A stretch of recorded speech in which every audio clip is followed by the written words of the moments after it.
All right, all right, all right. We know why you're here, and it's that time. Tyler, I cannot believe you already pulled out the bad movie quote. Oh my goodness. All right. Well, guys, we've got a great show for you tonight. I'm your host, Tyler, and I'm Julia Rosen from Arizona State University Global Launch, and we are so excited to have you here tonight.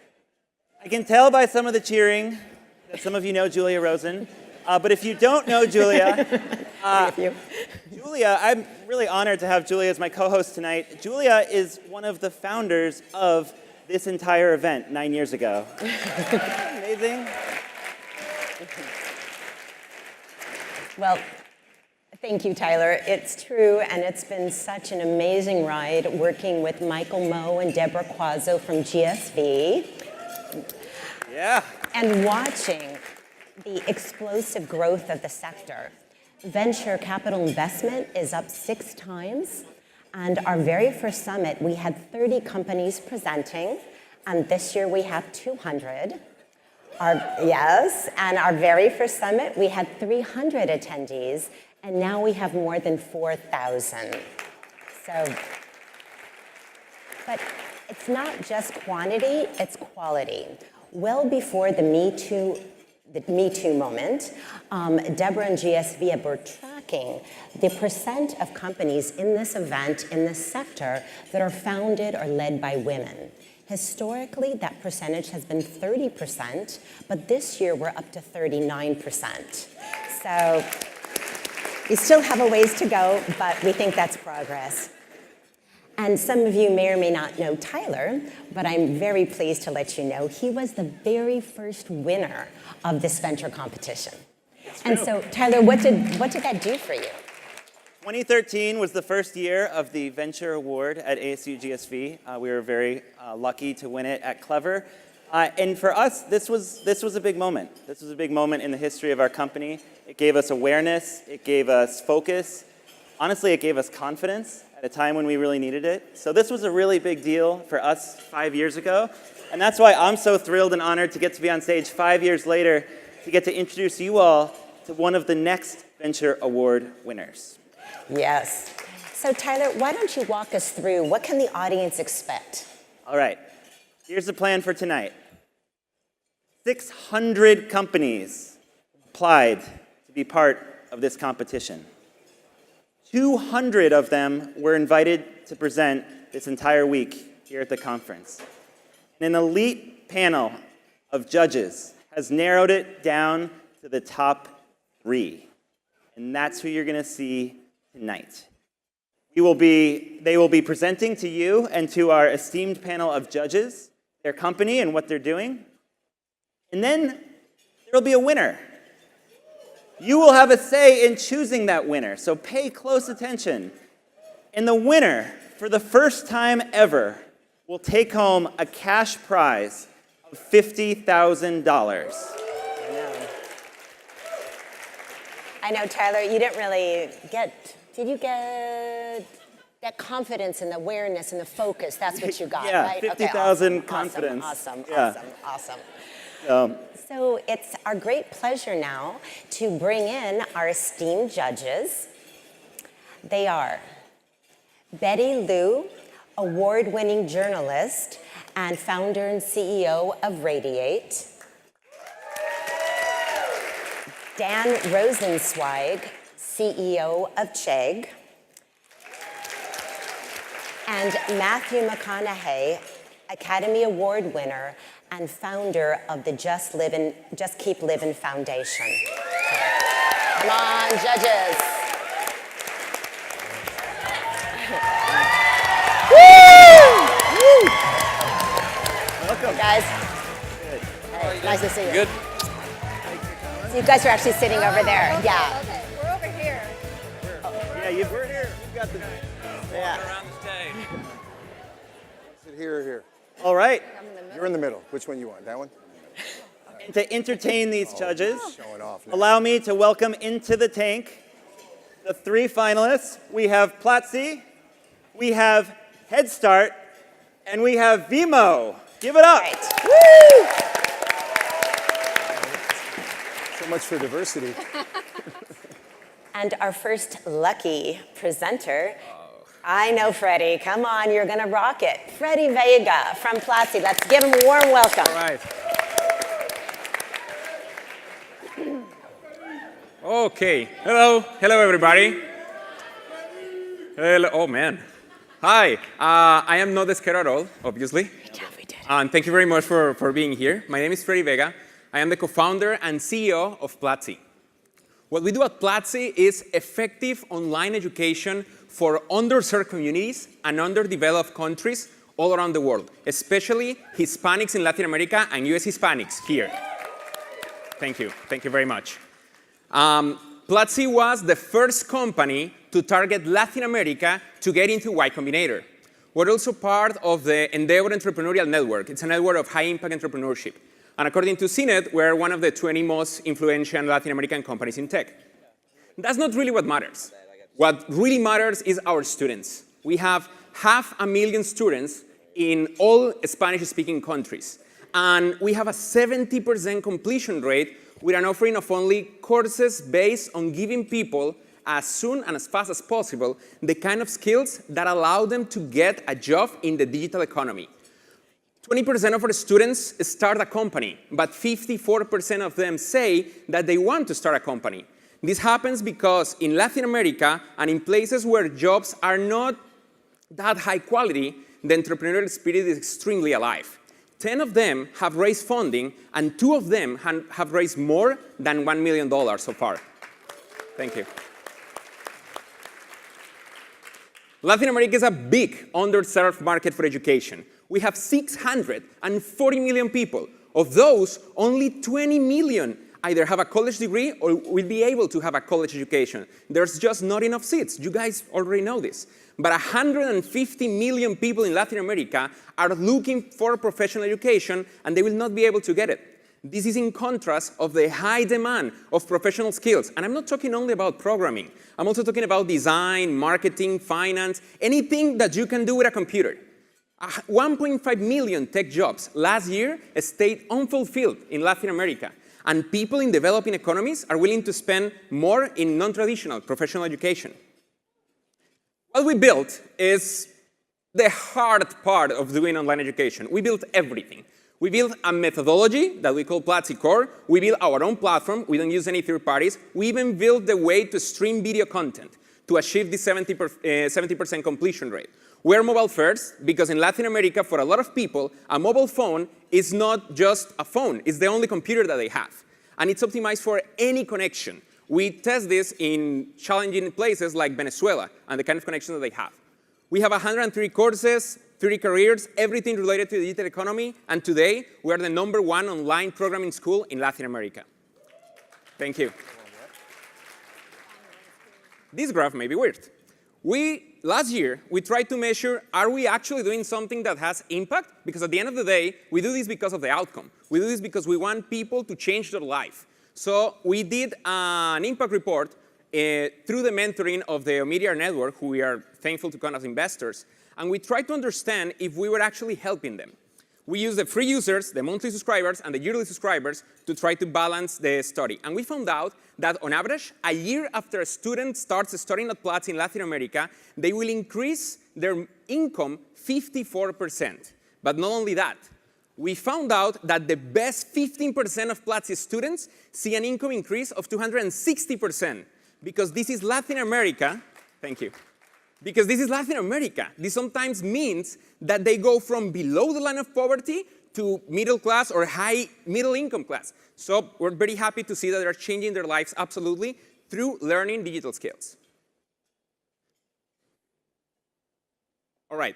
We work with a lot of companies around the world, not only to train their employees, but to give them our top students so that they can work there. We see a kind of a virtuous cycle in which as we get more companies, more students want to work with them, and more companies want to work with us. But we also hire from our own students. We detect who the best students are, and today, 70% of our students were at some point Platzi students. And we have an office in San Francisco, very small. We have an office in Mexico, and our main office is in Bogota, in Colombia. But our students are from everywhere. I don't want to go very technical, but as I mentioned before, in Latin America, the speed of connection and the bandwidth matters a lot. So we optimize the way that we stream video, and we develop our own technology so that YouTube uses more or less that kind of bandwidth, the red square, and we use the green space. This is also extremely important because that way we can reach places that we normally reach, beyond the main cities, beyond the big countries. We can reach countries in Central America, faraway regions in Colombia, in Peru, in Chile, and we see our students from everywhere. Also, Venezuela is a special case. We optimized this for Venezuela to the point that we ended up giving them 1,000 scholarships worth $250,000 last year. And we found out through the impact report that half of them, 500 people, got a job outside Venezuela after they started studying at Platzi. In Venezuela, for those of you that don't know, the average monthly income is $54 US, and it's changing every day. It's probably $30 today. Just check it out. It's terrible.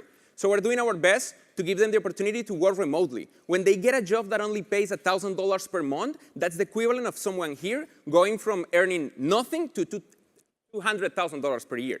So we're doing our best for Venezuela, and 300 of them stayed in Venezuela are now working remotely. In short, we get, on average, 74% of our students get either a better salary or a better job. 52% is the average income increase, and 20% of them start a company. We think that the social contract changed. We think that you guys have been here on ASU GSV, hearing about lifelong learning, hearing about how people no longer can just go once to college and then use that forever. We think that it's very important to find a scalable, extremely cheap, or even free way to give them the kind of skills that actually will get them a job in the kind of jobs that companies are looking for. So in short, the mission that we have is that we want to transform developing countries. We want to take them from economies that are based on what's on the ground, agriculture, mining, manufacturing, and make them into digital economies that actually leverage the human talent of their nations. That's Platzi. Thank you very much. Thank you.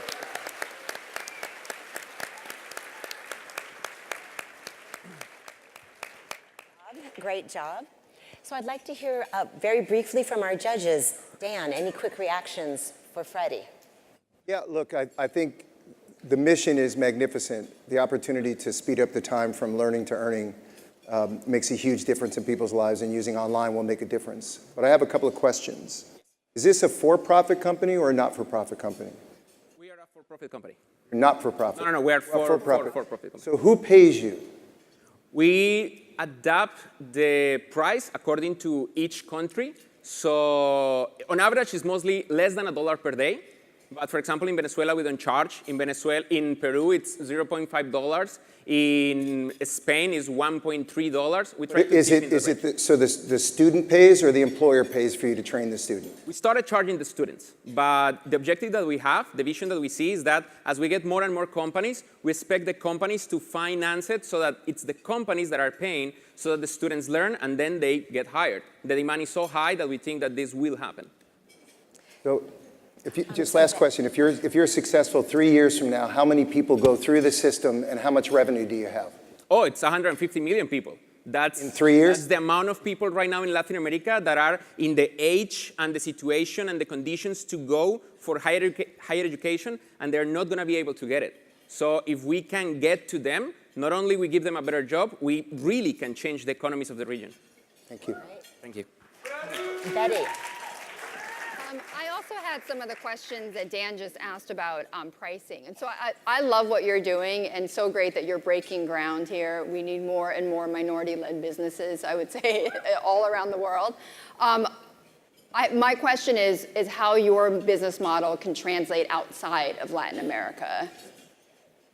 So how do we go from here to other regions, right? Right. How big can this company grow? So we started doing an experiment a year and a half ago, doing it in English, but not promoting it in the US, but anywhere else. We got students from Bangalore, from Pakistan, from, well, not saying that that's another region, but from Australia. We didn't do anything in Australia, we just got them. But we actively did things in India and in Pakistan to see how this will behave. We saw that the language barrier is still a very high barrier that we need to overcome, but it works. And the way that we optimize both the video, both in demand and live streaming, is designed to work in less than 1 megabit per second, which is more or less the average that people get, even in developing countries. We expect that the courses will stay that way, so that we can reach more people. And I would just say, before we get to the real star here, is I'm just very waiting. scared. I'm waiting for like any good competition. I'm waiting for someone to make me cry. That's what I'm waiting for. All right, take that as a challenge, guys. Absolutely, absolutely. Matthew. Thank you. Can you hear me? Here we are. Question. What's the subscription cost? And is this in place at most schools for these young men and women? And what's the average age of these students? Is this? Yeah. So we try to keep it under $1 per day, and we adapt to the country. In Venezuela, it's free. In Peru, it's cheaper than it is in Spain, and that's cheaper than it is in the US. So we try to adjust. And sometimes companies pay, so students don't have to pay directly. We did, in part of the impact report, was trying to understand why people use us. And we found out that only 10% of them right now are using it as a hobby. The other half are using it as a replacement for college, and the other half are using it as a complement for the education that they got. In Latin America, we have a higher problem with dropouts than we have here in the US. So a lot of people stop going to college because they have to support their families. That happened especially with women. Women normally, we saw that they were dropping out and we didn't know why. Eventually we found out that it's because they were becoming mothers, and they thought that they were gonna give up. They had to give up on their education because they were mothers now, and now they're coming to Platzi so that they don't give up on their career and they can take care of their children at the same time. Thank you. All right, well, strong opening move by Platzi. Let's give him a hand. All right, Head Start, it's up to you. Awesome. Hey, everyone. I'm Nick. I'm the CEO and co-founder at Head Start. I started Head Start with my co-founder about 2.5 years ago with one simple mission. I was still studying at university at the time, and I just really wanted to create a process that allowed every university student at the time, but now everyone, to achieve a job, to achieve a career in a fair and unbiased way. I wanted to really help organizations move away from looking at a resume in 6 seconds and deciding on who they should hire, towards a process where they use data and context to really understand the people that they were bringing into the funnel and the people that were actually going to be the future leaders of their company. Diversity and inclusion as a whole is a widely spoken about problem and an enormous problem. Something that, despite millions and millions of investment in the area through diversity initiatives, by purchasing new technologies, new tools, really hasn't made the kind of milestone steps that we really hoped for. And I think a lot of that comes down to the way in which organizations think about how they hire, the way they think about the processes they put people through, and the way they think about kind of data and context. It's not a surprise to many people here, I'm sure, to hear that the way we evaluate candidates is broken. And I truly believe that the reason why this is because organizations adopt an approach that really doesn't understand the people behind the piece of paper. And it doesn't really incorporate the backgrounds that people have come from, their experiences, what they're like as a person, what they're motivated by, and how that really fits into the organizations that they're going to apply for. Let's talk about grades. University recruiting is a great example of this. About 15 years ago or so, a lot of organizations brought in minimum grade requirements because they believed that it was the best way to take a pile of thousands of applications and turn it into a short list of, let's say, half of those applications. And I don't really want to get into the debate as to whether that's a good thing or a bad thing for organizations to do, but what I really want to emphasize is that it's really important for organizations to just think about whether the arbitrary grade requirements that are being brought in really have an impact on the potential success in the role. Do the grades that someone's got at university really translate to potential job performance or the skill requirements for the role? I think there are plenty of ways to whittle down this kind of enormous funnel of applicants applying for jobs into a shorter list of people. And I think data and new technologies really can facilitate that in a very, very scalable way. Ultimately, it's about defining what you really are looking for in a potential applicant, in a potential future leader at your company, and really understanding that in detail at a very granular level, and then using the data and new technologies that are out there to really focus on that and really highlight the fact that it's not about where someone grew up or what they achieved at school or even the internship that they got. It's about, do they have the raw attributes and skills that will really gel and thrive in this environment? If I go a step further, we look at other mechanisms that companies have brought in to try and whittle down that funnel. Psychometrics are very contentious in the US in particular, largely due to adverse impacts, largely due to EEOC compliance and a whole heap of other things.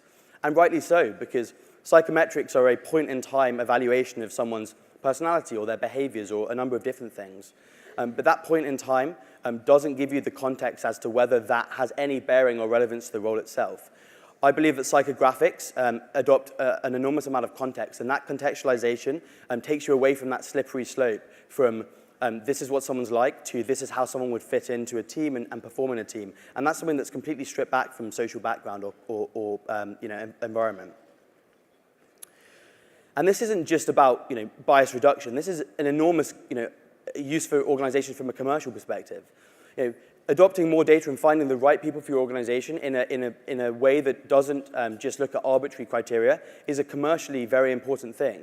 If you can adopt and evaluate data, it not only leads to more diversity, but it also leads to better retention, improved processes, and all of those things are critical for organizations. Now, this isn't something that every organization in the world is doing, but we really believe that contextual evaluation is the future. And there are a large number of large organizations really doing this because of one really main thing. It's not because of the commercial impact, although it might seem like that sometimes. It's purely because they want a fair process, an unbiased process that really allows them to find people that genuinely will thrive in their environment that aren't from the traditional backgrounds that other people might look for. And it's been an uphill struggle, for sure. Large organizations are not easy to deal with, but it's really been amazing to see results like this with a Fortune 50 company you saw on the last slide. We did a pilot with them and looked at 26,000 applications in a 3-month period. And there were 3 main metrics they were looking at. They were the commercial impact, the candidate experience, and then the bias reduction. The commercial impact was far better than we could ever have imagined. Of those 26,000 applications, historically, they would have to review manually about 11,000. With our process, they were able to focus and find the people they wanted to hire with just 1,900 candidates reviewed. And those 1,900 candidates came from a very, very good candidate experience with 91% completion rate, which is industry-leading considering the fact that we're doing a whole heap of different things during that process, so there's a lot more data collection. But most importantly, we reduced evaluative bias to 0. There was no bias whatsoever in this process. The treatment of males and females, of people from different ethnicities, there was no discrepancy versus before, where there were some shocking statistics that we uncovered from a 15% bias against Asian people, for a 19% bias against black people. It was pretty appalling at this organization, and we've reduced that to 0. So I'm just going to leave on a couple of things about 2018 so far for Head Start and where we're at, just before we finish up. We graduated Y Combinator at the end of 2017 and raised a $2.5 million seed round. My co-founder and I were lucky enough to be featured on Forbes 30 Under 30 this year for social entrepreneurship. And we've grown our team to 23, where last year we were just 8 people. And we've opened up in the US. So it's been a great year, and I'm looking forward to continuing the work we've done so far. Thanks, everyone. All right. Great presentation, guys. Judges, do you buy it? Start with you, Matthew. Yeah, I got a few questions. Can you hear me? There we are again. You've got a lot of key words that are very important to me, like context, innate ability. And then you also bring up, with that 0.0 bias. I mean, the line between bias and discernment is wider and thinner amongst so many decisions we make, in life. And I question this. At the same time, we have to have some sort of measurement. Also, you're challenging standardized tests in a way, indirectly. Yep. So someone's got a 4.0 and they've done everything, but someone else has a 2.2 but has experience and maybe comes from a lower socioeconomic place and didn't have as many chances.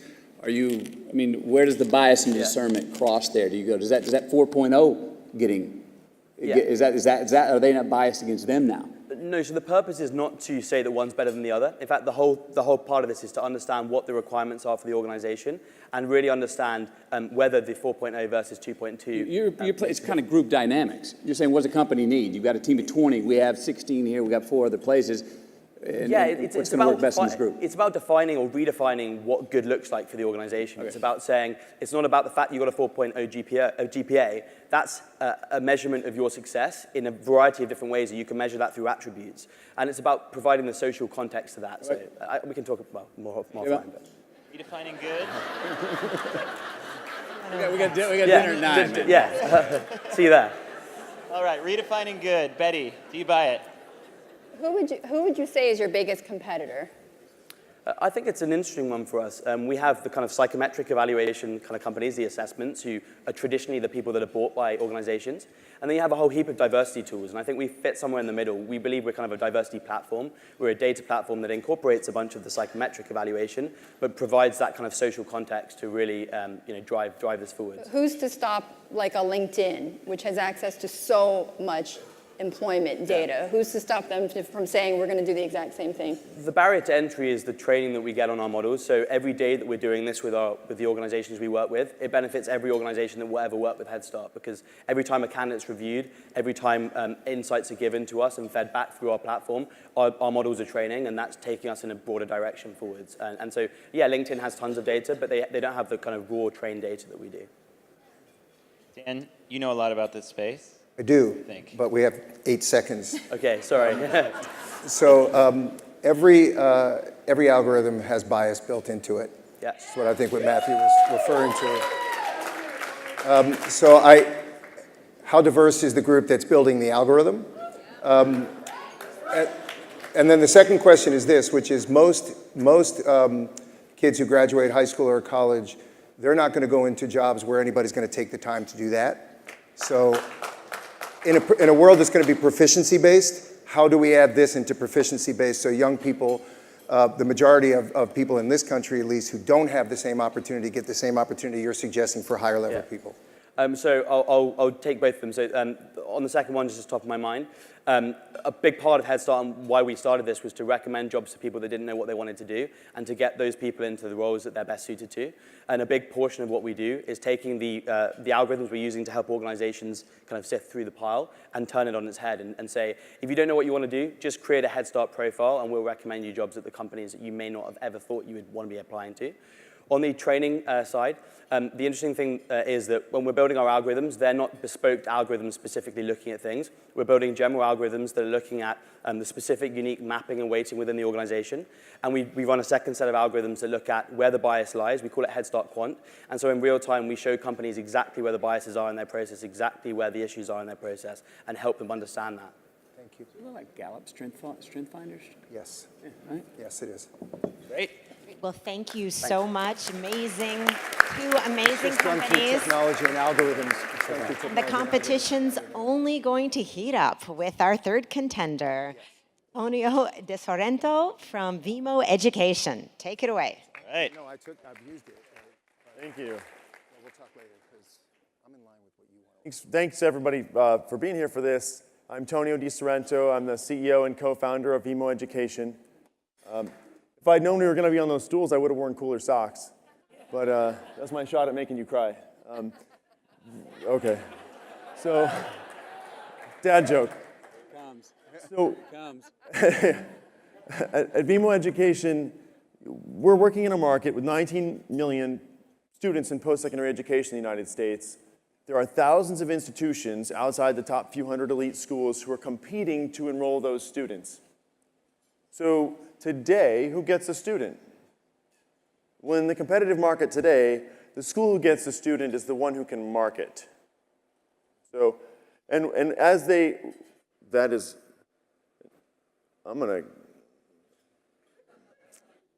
okay, well here we're going to start here. So we're going to go back.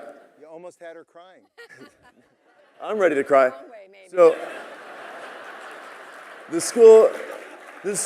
but these schools compete based on who can market, and they compete based on inputs. So inputs like, where are you from? You know, what kind of family are you from? Have you used federal financial aid before? Basically, who were you before this school? And those are the inputs that schools compete on. And the school who wins a student is the one who can market. And you can think about a giant funnel for people coming into these schools. And we think at VMO that the funnel is dysfunctional for two reasons. We fixed two things here.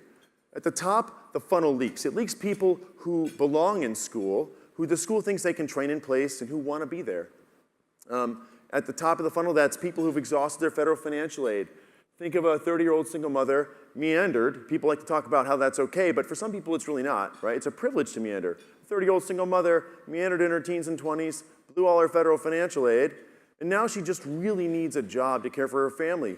When she signs up for a nursing credential, who deserves that student? Should it be the school who markets really well, or a student who invests a ton in training and placing people in nursing jobs? Second, right? What about somebody from a debt-averse background? There's academic research that shows Latino American and African American students underinvest in things in the medium and long term if there's debt involved of any kind. What about people with felony convictions or drug convictions who aren't eligible for federal aid? People, an immigrant with no credit-worthy cosigner in the United States. So these are people who are in these schools' funnels who want to help them, and they can't come. They're not converting right now. The second problem with the funnel is it stops too soon. Everybody counts a funnel, and we all high-five each other at schools when somebody graduates. So we have a funnel that starts at not a student and finishes at graduation, but that's not what these students need. Access to higher ed, we've invested a lot in that as a country, and we've had a lot of success there, but upward economic mobility was the goal of the improved access. The funnel should continue. At VMO Education, we let schools charge their tuition as a percentage of their earnings in their early career path. So we measure what happens when students graduate. They don't take risk when they attend an institution. They pay later, and when we measure what happens, the good schools then, who invest in those placements, get to measure those outcomes. We see schools will compete on a different basis with us. So that goes back to the top of the funnel and lets the best schools get the student. And to do that, using all my buttons, we use a contract called an income share agreement. I feel it's only fair I show you these things, but what you need to know is that people pay for success with their tuition, and the risk of failure in a school is shared by the school. So we align students in schools in a way that just isn't done in the current system. It's not easy to do that. The United States is regulated at the state and federal levels. These is a kind of a new arrangement between schools and students. So we're bringing this as a new category to the market. It means that at VMO we have to go talk in person with the people who regulate our school clients, and they range from code schools to college alternatives to traditional colleges and even public institutions like Purdue University. And then we have to deal with institutional risks. So today, every school gets to live in their own reality. Everybody's above average. Any below average schools here, right? No. They live in their own reality where everything's great and it works out, and they measure through graduation. And a school who works with VMO is going to confront reality. They're going to look at what happened. We're going to count what happened to the graduates. They no longer get to market and position on puffery. They have to live with their outcomes. Now, the good ones, the best, are going to come out great anyway. The second best are going to learn from that, and they're going to improve. And those are the two kinds of schools who deserve this. But there is real reputational risk to institutions in doing something like this. And so if you're wondering why I don't have 600 school clients, we're not there. Now, we're just 2 years old. In those 2 years, we've signed, and I don't know that you can see this, we've signed over 25 school clients. These are some of the schools we're really proud of working with. They range from code schools to college alternatives to traditional colleges, and each one of these is a great reference where we've accomplished something. We've cut the cost of acquisition for the students who attend, for those schools to acquire students who they really want to have.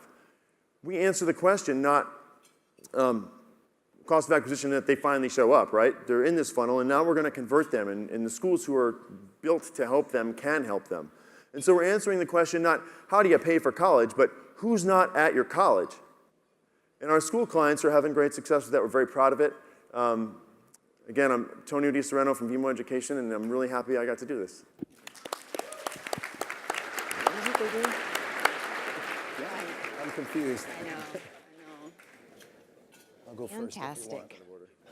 Okay, Betty. Okay, so I think all of us collectively, I like the premise, the whole idea, we have to rethink about how to access education, but all three of us don't exactly know what you do. That's the best, right? Well, I have a didn't very really come complicated across. business. I have a very complicated business, and I had to give the overview. What we have to, we want to live in a world where the thing works. Imagine if you paid for school. People say, is college worth it, right? And people ask that question out loud here. It's always worth it when it works. What does work mean? For 88% of students, it means they got a job that they were trying to get. And we make it so that when you pay your tuition, you're paying it only if it works. Now, the back end of that is very complex. I have a 33-person financial services business, that took us years to build, a couple years to build here. And I have a background in financial services. So what we do is we let schools charge their tuition as a percentage of graduates' earnings. And we then have to oversee that. And again, only schools who believe that they're adding value for employment outcomes want to opt into that. But that's a lot of skills-based programs. It's a lot of the programs that market to non-traditional students, people with complicated lives. Therefore, giving the institution more incentive to educate their students well, so they can succeed. For two reasons. They have real financial skin in the game, as people talk about skin in the game for schools. Separately, they have this reputational thing where we're going to count what happened, and they have to live with that. So they can improve it, but there's no more denial. And I think that one issue in post-secondary ed in the United States is schools live in denial about what's really happening, and they overbuild capacity. Yeah. Because this is about not whether it's noble, which what you're trying to do is noble, but rather whether or not this is a business that can sustain itself. I'll ask you two questions. So Raise Me is trying to do this from a different angle, which is the schools are putting themselves at risk by paying students to get better grades in high school, and then they recruit them. And then the second thing is, you mentioned government regulation. What you're talking about is not legal in many states. Doesn't mean it shouldn't be. So how do you overcome that? And then the third thing is, it's not been my experience doing what we do that are the 4,600 schools. Very many of them are willing to take a risk on their students because the faculty is not incented the same way the administration is incented. So how do you break through that? I'll go with your last question first. There's thousands of schools out there, and they're not all going to be our clients, but our clients are going to get all the students. Because when a student is applying to a school for a nursing credential, they actually don't care about the credential. It's a privileged thing to worry about the liberal arts. We're really fortunate. I got to do that, but that's a top 10% problem. And a lot of people, it's a multi-generational story. And the school, they deserve the information about which school is going to deliver a job. And we help schools communicate that in a really clear way. They define that value proposition, they measure it, and they charge for that. And students can see it. So it's wildly popular among students. In the schools we're helping, the code schools are eating their competitors' lunch. The other ones don't have to use us. We're just going to have all the good ones. I mean, and I know Preston. Privatize institutional education more so, yeah? It can. It's essentially saying the institutions are going to have to figure out how to do financial engineering to make sure they invest in a student, get the student through, get them a job, and wait to get a return. Yeah. So it's like a hedge fund. We help our schools with the working capital for this, so some of our schools can put this on there's still robust federal financial aid in the United States, so it's more about if you're an open access public institution and you have 80,000 students, are there 5,000 applying right now that you're not taking because they're falling out of the funnel? They don't have any more federal financial aid. It's not meeting their needs. Or they're from a debt-averse background. And we're going to let those schools admit the students they can help without overbuilding because there's real risk if they admit people they can't help. Well, Tonio, thank you and the amazing entrepreneurs for presentation. Thank you so much. Absolutely. Some barbs coming this way, but a lot of passion coming back this way. It's what we like to see. Audience, it's that time. One of these companies is very close to taking home $50,000. A lot of ramen. Which one it's going to be is up to you all now. We're going to put up here for the next 2 minutes. Then the income Pull out your phones and text income sharing. this long number on the screen or the short number. For the companies that are willing to. And text either GSV1 for Platzi, GSV2 for Head Start, or GSV3 for Vimo Education. This to be statistically significant, we need everyone in the room to vote. None of them will be successful businesses, but his will make the greatest impact. What's that? He's figured out the technology, he's figured out pricing. Where are the women? Excellent question, where there's always room for growth. Excellent question. So obviously, Dan, listening to you and Betty, you guys are in the business on a day-to-day basis. But But my question for you, Matthew, is that, you know, you're here to talk about your foundation and your commitment to education. Do you often get asked to judge these sorts of competitions? And if so, kind of what's your general impression? No, I don't often get asked. I did just help judge one at South by Southwest, and that was my first, and it was fun. By Southwest is a good one. No, not often, but I mean, you know, it's impressive to see people with this idea of handling the evolution of education. The best way to go about it, not only in the United States but worldwide, is never going to be a question where we go, "Whew, okay, we got it licked." You know, we're never going to say we got it. And times are changing, and I still ask myself, I've got 3 children. How has education changed from when I was in school to when my 2 older brothers were in school? My oldest brother, who's 63, if you got a GED, you were guaranteed a job. My next brother, who's 54, if you graduate from college, you had it licked. And I realized in college when I was a senior, I was like, oh, this GED doesn't mean, this 4.0 or whatever grade point I was, doesn't have anything to do with my success as much as it did before. So what does it mean for Matthew, my kids? I'm going to let you finish. 10 seconds, folks, to get in your votes. Back to you, Matthew. Sorry. Yeah, so no. Wow, that was dramatic. Wrap it up in 10 seconds. So to hear the ideas, and then, you know, they also, what's your name, the first man? What's your name?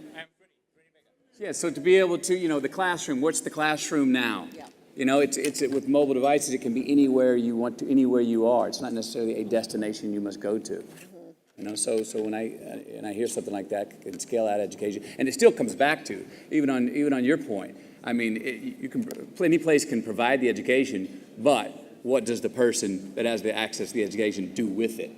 You know? All right. Well, thank you to our fabulous judges tonight for all of your commentary and tough questions. Thank you to our companies. We're at that moment where there can be only one. And so, judges, I think it would be appropriate for you to come up. And be able to hand the check to our winner. Absolutely. So I'll give it to you here. Okay. All right, audience, if we could, with your legs and your arms and everything, every appendage, get a drum roll, please, for the winner of the 2018 ASU Venture Competition. We have Platzi!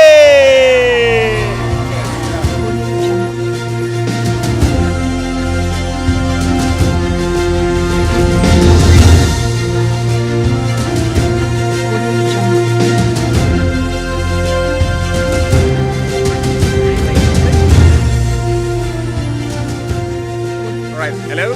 Hi? Oh man, thank you so much. I'm not sure how much time I have, and I don't want to be an Oscar winner, so I'm going to be very brief. Someone asked, like over here, where are the women? When they were asking about us. So I want to mention 3 of them that were here in the past 2 days. I want to talk about Mariana Rojas. She built Laboratoria, a school that gets girls and women in situations of either danger of poverty and takes them from 0 to be front-end developers in Peru, Chile, Brazil, and Mexico.